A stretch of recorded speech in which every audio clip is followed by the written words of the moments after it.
신앙생활을 처음 시작하는 성도님들은 이전에 누리지 못했던 그 기쁨을 누리죠. 교회 오니까 참 좋고 사람들도 잘 반겨주고 뭔가 은혜라는 것을 조금 경험하면서 참 좋은데 마음이 편안한데 그런 기쁨을 누립니다. 그러다 이제 인생에 시련이 찾아오면 교회를 다니기 전보다 더 크게 낙심합니다. 인생을 살면 당연히 만나게 되는 문제임에도 불구하고 교회를 다녀서 이런 오름이 생긴 것이 아닌가 그런 생각이 들면서 신앙생활에 회의감을 가지게 되는 것이죠.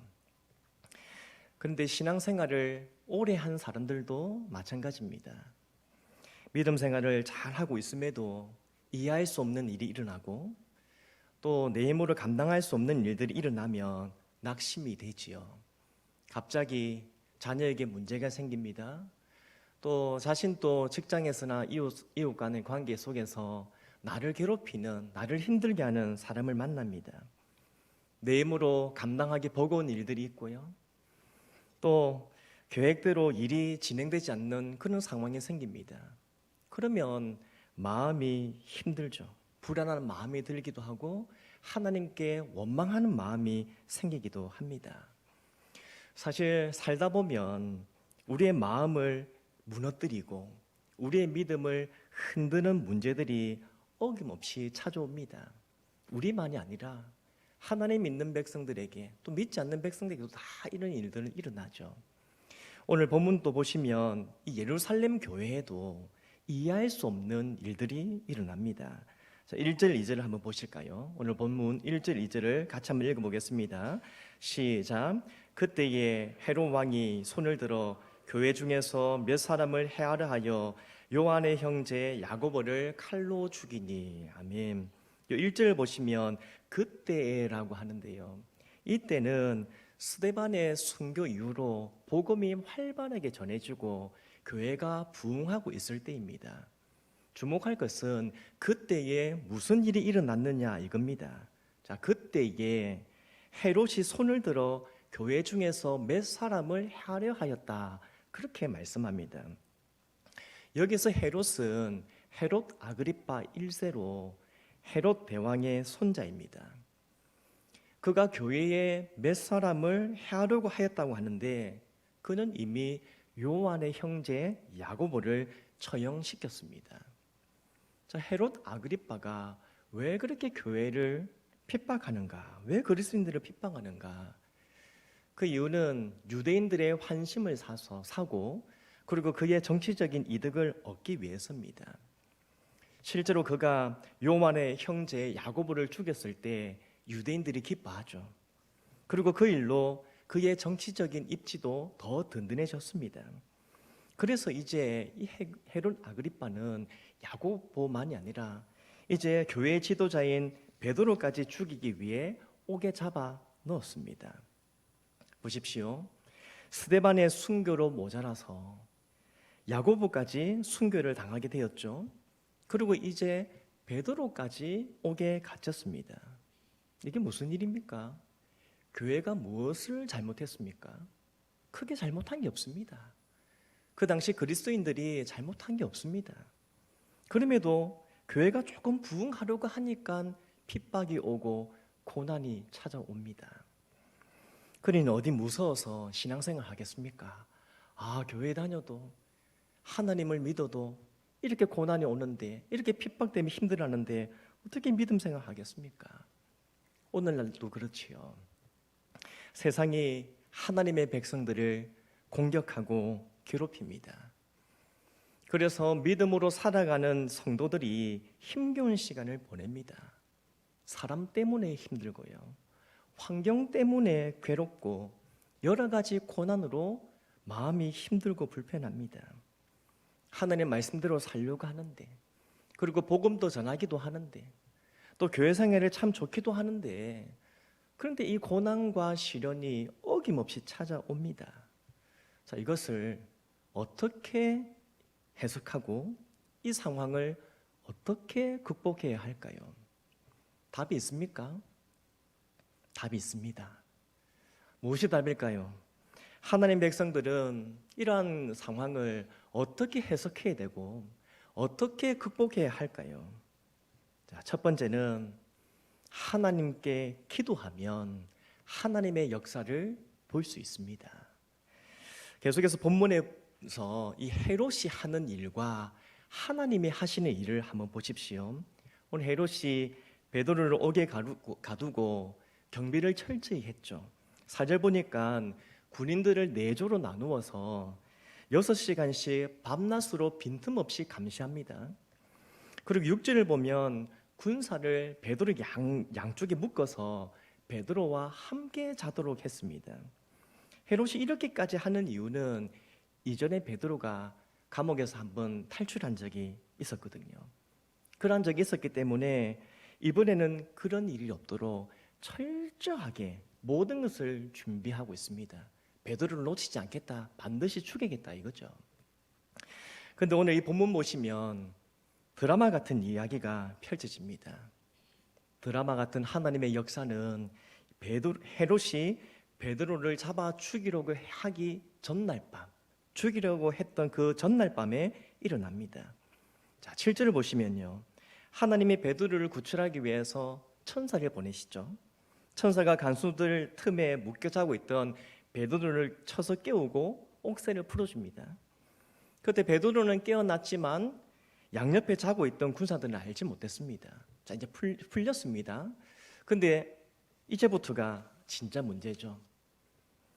감옥에서 탈출할 가능성이 있는 모든 곳에는 간수들이 지키고 있습니다. 자, 그것을 어떻게 빠져나올 수 있을 것인가? 자, 놀랍게도 베드로가 첫째 파수와 둘째 파수를 지나서 감옥에 빠져나올 때까지 간수들은 베드로가 탈출하는 것을 보지도 못했고 막지도 못했다고 합니다. 보십시오. 헤롯이 베드로를 죽이려고 철저하게 준비했지만 하나님의 역사를 막을 수는 없었습니다. 어떻습니까? 정말 기가 막히지 않습니까? 베드로가 죽기 그 다음날 죽을 텐데 그 전날 밤에 하나님이 베드로를 탈출시키는 거죠. 하나님의 역사가 이렇습니다. 그리고 하나님의 때가 그렇습니다. 현실적으로 생각하면 하루만 늦었어도 베드로는 죽은 목숨이지만 하나님의 계획에는 빈틈이 없습니다. 때로는 긴장감이 있기는 합니다. 하지만 하나님은 절대로 실수하지 않으십니다. 사랑하는 성도 여러분, 오늘 이 하나님께서 행하시는 이 놀라운 역사를 보고 있는데요, 우리는 이 하나님의 역사를 보면서 또 한 가지 주목해야 할 부분이 있습니다. 그것은 위기에 처한 교회와 성도가 어떻게 하고 있느냐 하는 것입니다. 야고보가 순교를 당했고요, 먼저. 그리고 교회의 지도자였던 베드로마저 옥에 갇혔습니다. 그때 교회가 어떻게 하고 있는가? 교회는 그러한 상황에도 요동하지 않습니다. 오히려 그들은 기도의 무릎을 강하게 하고요, 하나님 앞에 함께 모여서 간절히 기도합니다. 5절을 한번 보십시오. 5절을 함께 읽어보겠습니다. 시작. 이에 베드로는 옥에 갇혔고 교회는 그를 위하여 간절히 하나님께 기도하더라. 아멘. 12절 후반절도 보시면요, 이렇게 말씀합니다. 여러 사람이 거기에 모여 기도하고 있더라. 아멘. 교회는 베드로가 옥에 체포될 때부터 풀려날 때까지 계속해서 기도하였습니다. 같이 기도하다 보면 그냥 다 어느 정도 기도하다가 떠나갈 수 있잖아요. 그런데 이 시간 기도할 때에 많은 사람이 자리를 뜨지 않고 남아있을 정도로 여러 사람이 아직까지 남아서 계속해서 힘을 다해서 간절히 기도합니다. 어떻습니까? 베드로는 갇혔지만 복음의 역사는 갇히지 않았습니다. 현실은 답답하고 불안했지만 기도는 막히지 않고 매이지도 않았습니다. 감사하게도 이러한 교회의 간절한 기도를 통해서 하나님은 옥문을 여시고요, 베드로를 구원하시고 그리고 교회를 위로하셨습니다. 그리고 모진 핍박과 이 고난에도 하나님께서 교회를 보호하고 계신다는 것, 그리고 하나님께서 친히 그의 복음을 전파되게 하시고 하나님의 나라를 확장시켜 가신다는 그 역사를 보여주고 계십니다. 그렇습니다. 사랑하는 성도 여러분, 하나님께서는요, 주님의 몸된 교회를 사랑하시고 그리고 주님의 몸된 교회와 함께 하십니다. 때문에 하나님의 백성들에게는 소망이 있습니다. 때문에 성도들은 소망을 가질 수 있습니다. 그리고 교회가 함께 드리는 기도에는 힘이 있습니다. 마태복음 18장 19절에서 20절에 예수님께서 약속하신 말씀 기억나십니까? 우리 한번 같이 읽어보겠습니다. 19절 20절입니다. 시작. 진실로 다시 너에게 이르노니 너희 중에 두 사람이 땅에서 합심하여 무엇이든지 구하면 하늘에 계신 내 아버지께서 그들을 위하여 이루게 하시리라. 두세 사람이 내 이름으로 모인 곳에는 나도 그들 중에 있느니라. 아멘. 두 사람이 합심하여 기도하면 하나님께서 그들을 위하여 이루게 하시고요, 두세 사람이 함께 모인 곳에는 하나님께서 함께 있겠다고 약속하십니다. 즉 하나님은 교회 공동체의 기도를 기뻐하시고 그 기도에 응답하신다는 약속입니다. 지금 우리가 살아가고 있는 이 세상이 얼마나 악합니까? 하나님의 백성들이 이 믿음을 가지고 이 땅에서 살아가는 것이 얼마나 힘듭니까? 믿음으로 살아감에 있어서 우리를 공격하고 있는 것들, 또 우리가 이겨내야 할 것들이 얼마나 많습니까? 거짓되고 혼합된 가르침이 난무하는 이 시대 아닙니까? 이러한 시대에 우리는 진리의 말씀을 수호해야 합니다. 세속주의, 물질, 성공, 망능주의가 치닫는 이 세상에서 믿음을 지키고요, 하나님 사랑, 하나님 중심, 말씀 중심, 교회 중심으로 살아가며 세상의 빛과 소금으로서의 그 역할, 그 영향력도 발휘해야 하지요. 복음 때문에 받게 되는 핍박, 손해, 이 모든 불편을 감수하면서까지 하나님의 나라를 위해서 충실하게 살아가야 합니다. 더군다나 우리들만이 아니라 우리들의 자녀들에게까지 이 믿음을 전수해서 함께 하나님의 백성답게 살아가야 할 과제를 안고 있습니다. 어떻습니까? 생각만 해도 부담이 되지 않습니까? 저는 이런 일에 관심이 없다면 할 사람을 하고 나는 아니다 할 수 있겠지만, 내가 하나님의 백성으로 하나님의 말씀대로 살게 원하고 하나님 나라를 위해서 헌신하여 그 하나님의 영광 위해서 살아가겠다는 그런 결단이 있다면 이렇게 살아내기가 너무 부담스러운 거죠. 너무 힘이 듭니다. 그러므로 우리는 기도해야 합니다. 이 모든 것을 돌파하고 감당하기 위해서는 하나님의 은혜를 구해야 합니다. 우리가 더 큰 은혜를 누리고 싶다면요, 그리고 우리의 삶에 더 큰 부흥이 일어나기를 기대한다면 우리는 무엇보다 더욱 기도하기를 힘써야 할 것입니다. 특별히 교회는 공동체적인 기도를 드려야 합니다.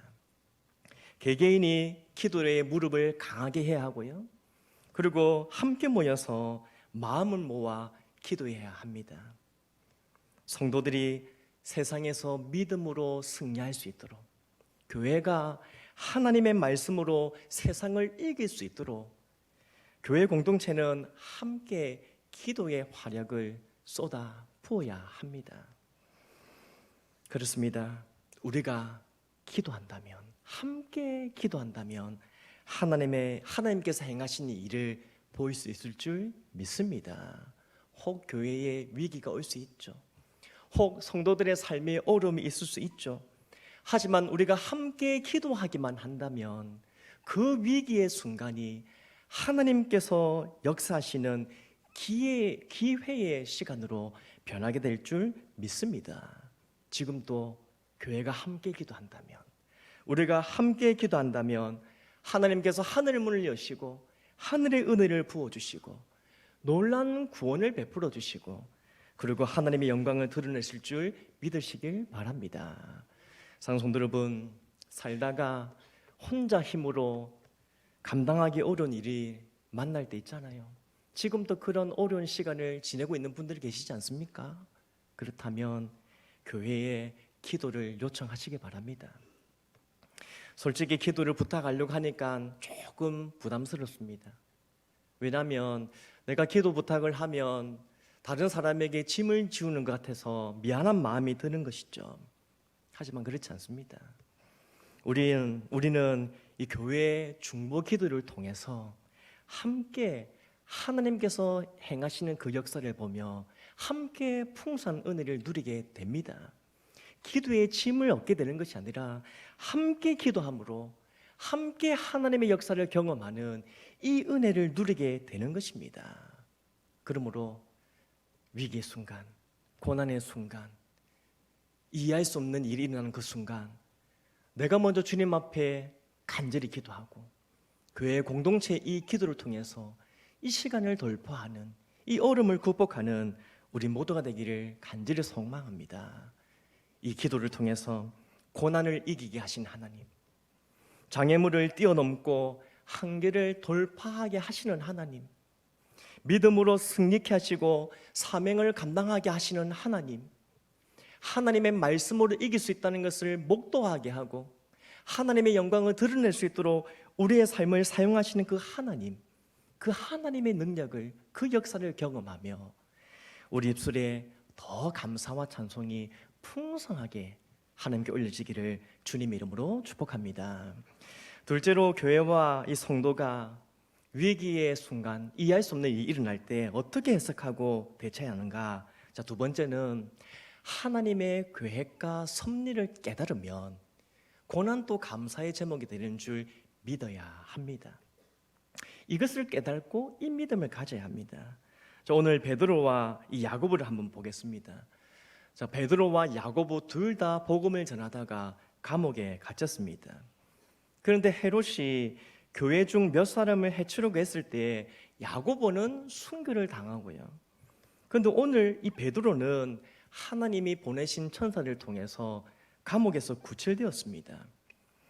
사실 이 야고보도 베드로와 요한과 더불어 예수님의 그 제자들 첫 번째 제자 그룹에 있었던 사람이죠. 즉 그는 예수님께서 특별히 데리고 다니시면서 가르쳤던 제자고요. 당시 교회에서도 최고의 지도자 중에 한 사람이었습니다. 그렇다면 앞으로 이 야고보의 활약, 그 야고보의 영향력이 얼마나 크게 일어나겠습니까? 하지만 인간적으로 눈을 볼 때 오늘 야고보는 큰 일을 이루지 못하고 허무하게 생을 마감한 것 같습니다. 너무 빨리 순교한 것 같잖아요. 너무 빨리 순교하니까 뭔가 일을 해보지도 못하고 끝났네, 이런 생각 드는 거죠. 자, 빌립과 스데반도 한번 보십시오. 빌립과 스데반은 초대 교회에서 집사로 부름받아서 쓰임받은 일꾼들입니다. 그런데 스데반 역시 복음을 전하다가 일찍이 순교했습니다. 반면 빌립은 남아서 여러 해 동안 복음을 전하며 하나님 나라 확장에서 쓰임받게 되죠. 사실 이 스데반은 7 집사 중에서도 단연 주목할 만한 그런 신실한 일꾼이거든요. 하지만 너무 일찍 순교를 당했습니다. 어떻습니까? 먼저 순교당한 스데반은 참 불쌍하고 조금 더 남아있던 이 빌립은 행복한 것입니까? 하나님께서 하시는 일들을 보면 때로는 이해가 되지 않는 부분들이 있지요. 누구는 앞날에 막힘이 있고 막힘이 없고요. 또 누구는 예기치 못한 일이 일어납니다. 누구는 위험이 있어도 잘 또 피해 가던데 또 어떤 사람은 편안하게 있다가도 갑자기 사고가 나든지 어떤 문제가 막 생깁니다. 사실 우리가 이 제3자의 입장에서 있어서 그렇지 당사자의 마음이 어떠하겠습니까? 그의 가족들도 하나님 왜 우리 가정만 이렇게 힘듭니까? 왜 나만 이렇게 힘든 시간을 겪어야 합니까? 저 가정은 아닌데요. 저 사람은 저렇게 잘 사는데 왜 우리만 힘든 삶을 살아야 합니까? 그는 우문과 원망의 마음이 들지 않겠습니까? 그런데 왜 이렇게 다른 결과가 나타날까요? 무슨 차이일까요? 교회가 간절히 기도하지 않아서입니까? 기도의 양과 질이 달라서입니까? 베드로를 위해서는 많이 기도했고 야고보를 위해서는 적게 기도했기 때문에 그렇습니까? 아니면 하나님이 베드로를 많이 사랑하셨으니까 계속 구출해 주시고 야고보를 덜 사랑하셔서 일찍 순교당한 겁니까? 그렇지 않습니다. 하나님은 부르신 모든 사람들을 사랑하시고 부르신 모든 사람들을 향한 선하신 계획을 가지고 계십니다. 그렇다면 도대체 왜 누구는 죽고 누구는 풀려나는 이런 일이 일어납니까? 그 이유는 각 사람마다 하나님께서 정하신 계획과 섭리가 다르기 때문입니다. 분명히 하나님의 계획과 섭리가 있는데 그것이 다르기 때문입니다. 사랑의 차이가 아닙니다. 능력의 차이도 아닙니다. 쓰임의 차이입니다. 하나님의 그 계획과 섭리 가운데 있는 쓰임의 차이입니다. 하나님께서 각 사람을 통해서 하시는 일이 다른데요, 오늘 하나님께서 택하시고 세우신 이 각 사람을 통해서 어떠한 일을 하고 계신지 한번 보십시오. 자, 베드로는 초대 교회의 수장으로 교회를 더욱 든든히 세우는 이 일에 중심적인 역할을 할 수 있도록 하나님께서 이 베드로를 감옥에서 구출하시고 남겨놓으신 겁니다. 그리고 우리가 사도 요한도 알죠. 반모섬에서 마지막까지 요한계시록을 기록했던 그 사도 요한, 그는 왜 제자들 중에서 끝까지 살아남았는가? 그 이유는 기독교 박해가 심해졌을 때 복음의 2세대들을 위로하고 하나님의 그 비전과 약속을 전해줄 사명이 있었기 때문에 남아있었던 겁니다. 반면 보십시오. 그럼 스데반은 일찍 순교를 당했는데 그게 왜 그렇게 일찍 순교를 당하냐? 스데반은 일찍 순교를 당했지만 그의 순교를 통해서 제자들이 온 땅에 흩어져서 복음이 전파되게 되었습니다. 즉 스데반의 순교를 통해서 이 세계 선교 사역에 불씨를 일으키는 그런 역할을 하게 된 것이죠. 단순히 일찍 순교했다고 아무런 영향력이 없는 것이 아니라 하나님은 그를 통해서도 일하고 계십니다. 자, 그럼 야고보, 오늘 1절에서 순교당한 이 야고보는 왜 그렇게 또 순교를 당했을까요? 초대교회가 말씀과 기도로 든든히 세워져야 하는데 특별히 복음의 반대와 핍박 가운데서도 믿음으로 이겨내야 되는데 하나님은 이 야고보의 순교를 통해서 교회를 더 강하게 연단하고 계신 겁니다. 기도로 이 시간을 이겨낼 수 있는, 기도의 무릎을 강하게 해서 믿음으로 이 시간을 이겨낼 수 있는 그러한 교회로 세워가고 계신 겁니다. 다시 말해서 처음부터 고난과 핍박과 죽음 앞에서도 물러서지 않고 믿음과 소망을 가지고 전진하는 교회와 성도가 되도록 연단하신 것입니다. 우리 한국에 들어온 선교사님도 보면요, 하나님께서 하시는 일, 쓰시는 일들이 다 다릅니다. 잘 아시는 언더우드 선교사님은 4대에 걸쳐서 한국의 선교, 교육, 사회 운동에 지대한 영향을 끼쳤죠. 자, 반면에 한국의 최초 선교사로 들어오셨던 이 토마스 선교사님은 조선에 입국해서 성경책 한 권과 복음만 전하고 그 자리에서 순교하셨습니다. 입국하자마자 성경책 딱 한 권 전하고 복음 딱 외치고 총에 맞아서 순교하셨습니다. 너무 안타깝잖아요. 언더드 선교사님은 4대에 걸쳐서 하나님의 나라를 위해서 쓰임받고 있는데 이 토마스 선교사님은 들어오자마자 순교당합니다. 너무 안타깝지만 근데 놀라운 것은요, 이 토마스 선교사님을 죽인 병사가 박충건이라는 사람인데요, 이분이 예수님을 믿어서 장로가 됩니다. 그리고 그의 조카가 이영태라는 사람인데 그도 예수님을 믿고요, 나중에 한글 성경을 3분의 1을 번역하는 결정적 역할을 그 사람이 하게 됩니다. 이처럼 모든 사람을 사용하시는 하나님의 방법과 쓰임이 다르다는 것입니다. 비록 육신적으로는 마음에 서운함이 있을 수 있죠. 안타까울 수 있습니다. 이해되지 않을 수도 있습니다. 하지만 하나님은 더욱 선하고 완벽한 계획을 가지시고 우리를 이끌어 가시는 줄 믿습니다. 그래서 사랑하는 성도 여러분, 지금 우리들도 다 같지 않습니다. 각 사람을 향한, 지금 우리 이 시간에 앉아 있는 우리 향해서도 각 사람을 향한 하나님의 계획과 섭리가 다릅니다. 그래서 과정도 다르고 결과도 다를 수 있습니다. 복음 때문에 고난을 많이 당하는 사람도 있고요, 또 고난을 좀 적게 당하는 사람도 있습니다. 오랜 시간 동안 시험을 당하는 사람도 있고, 짧은 시간 안에 이 시험이 끝나는 사람도 있고요. 교회가 함께 중보기도를 해주었을 때 당장 문제가 해결되는 사람이 있고, 곧바로 문제가 해결되지 않아서 조금 더 힘든 시간을 가지는 사람도 있습니다. 그렇다고 하나님께서 누구는 더 사랑하시고 누구는 덜 사랑하신 건 아닙니다. 누구는 기도를 많이 해서 그렇고 누구는 기도를 적게 해서 그렇고 그런 건 아닙니다. 성도를 더 훈련시키시고 하나님의 뜻을 이루시고 하나님의 영광을 더 크게 보여주시려는 하나님의 선하신 계획이 있어서 그렇다는 것을 믿으시기 바랍니다. 따라서 우리는 이해할 수 없는 일들이 일어날 때, 그런 위기와 그런 고난의 시간을 겪어가고 있을 때 낙심하지 않아도 됩니다. 또한 다른 사람과 비교해서 인생을 비관할 필요도 없습니다. 저 사람은 편안하게 살고 왜 나는 이렇게 힘들게 사는가? 저 사람은 왜 저런 봉사를 하고 나는 왜 이런 봉사를 해야 하는가? 비교할 필요가 없습니다. 오히려 저 사람은 저 사람대로 하나님께 쓰임받고 있는 것이고 나도 나대로 하나님의 뜻을 따라 쓰임받고 있다는 사실을 믿고 감사로 반응해야 합니다. 사실 많은 사람들이 내 삶에 이해할 수 없는 일이 일어나면 혼란스럽죠. 그래서 힘겨운 시간을 보내고 있을 때에 삶의 의미를 발견하지 못합니다. 이 괴로운 시간, 이 힘든 시간, 이 이해할 수 없는 시간은 나에게 아무런 의미가 없다고 생각하죠.